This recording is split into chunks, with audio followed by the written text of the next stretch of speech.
Hi, good afternoon. No, it's not Sunday story. It's actually Friday, isn't it? This morning, I was looking at an exercise that I've been sent by a writers group, and it was talking about mindfulness. Yeah, it's not going to be one of those videos. It was about looking at the small things in life, the things that sometimes we let pass us by. And so I decided to follow up by department and turned to walk down the stairs, and a gentleman I've seen 3 or 4 times in 4 years tipped his hat, touched his hat to me. I nodded hello. Say, we've never spoken before. Down the stairs, and when I looked at the courtyard outside,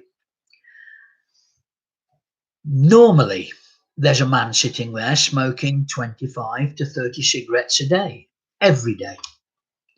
And he's probably got diabetes 1, 2, 3, 4, and 5, if there is that many.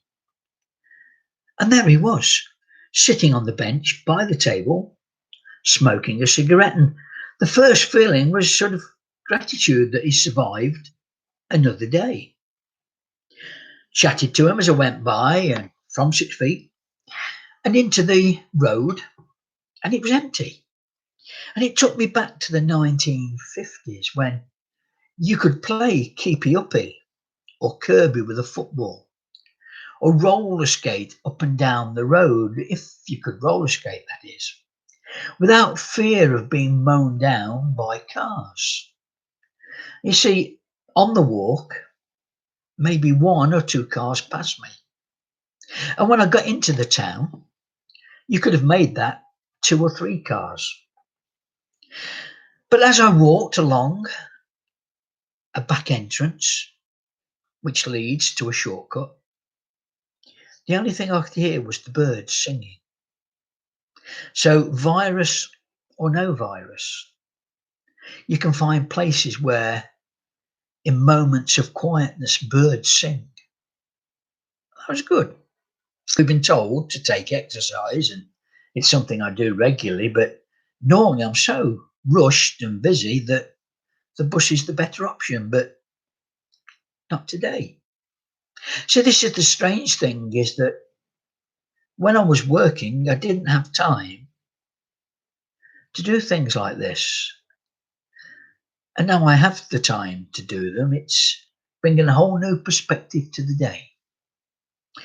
But as I reached the top of the hill, 2 ladies were talking from about 10 feet apart. I smiled as I went by, and one of the ladies turned to me and said, "Strange, isn't it, how we start to talk?" Now, it was strange because I had no idea at all who either of them was. Never seen them in my life before. Walked into town down the hill.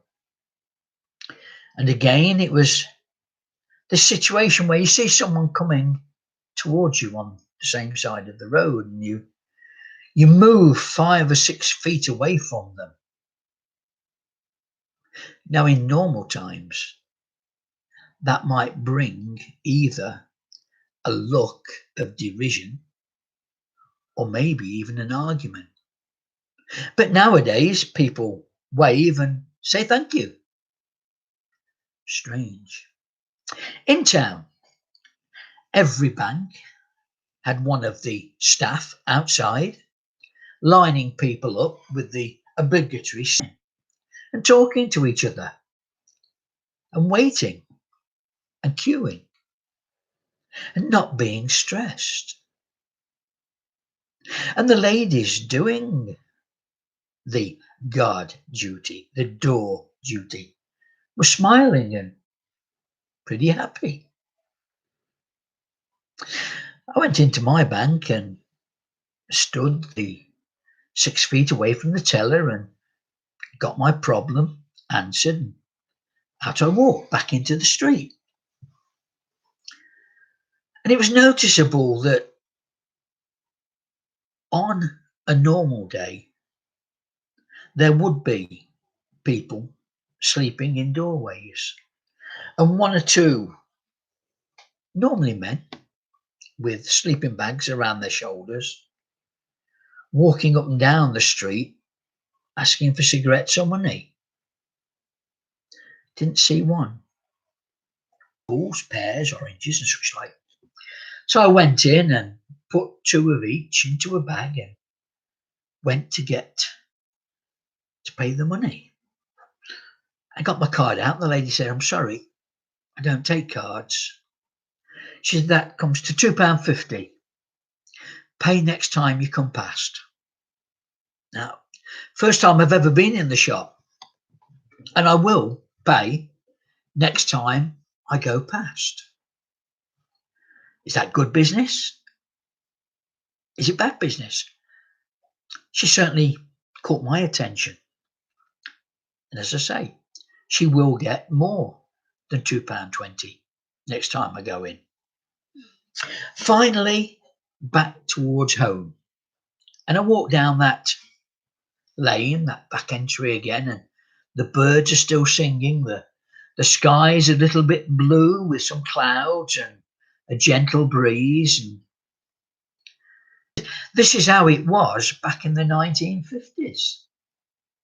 So, if you remember the 1950s, let's rejoice in that. And if you don't know the 1950s, then welcome to our world. So that's me. That's Ernie Boxall. That's a Friday story. I'm going to put it out there and let me have your comments. I'd love to hear from you. Take care.